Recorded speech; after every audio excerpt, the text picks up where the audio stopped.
overbook flights. There isn't a single airline in South Africa that doesn't, and certainly across most of the world. And the reason that we do it is it's part of our cost model.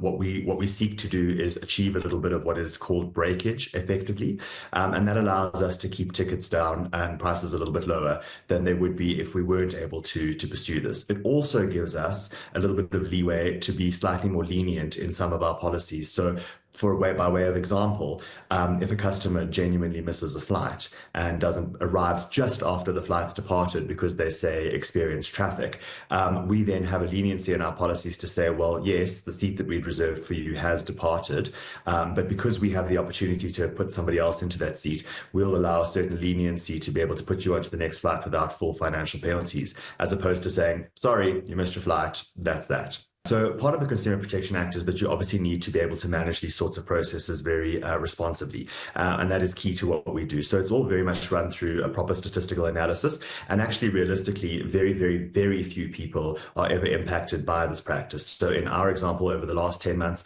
literally 99.9994% of our customers were unaffected by this practice in totality. So the responsibility comes upon you as a entity. It can be a hotel, it can be a gym, it can be whatever it is, an airline, to ensure that you actually allow for a reasonable chance that you would be able to put a person onto an aircraft. So where we might routinely get, say, 3 or 4 people that don't pitch for a flight, and it is actually that high, which is a surprise to most, we would only ever overbook by, say, 1 or 2. So realistically, you're actually getting the vast, vast, vast majority of your people away in order to be able to do that. And it's through that breakage that we can then achieve, better revenues, and that ultimately then allows for us to keep more competitive prices.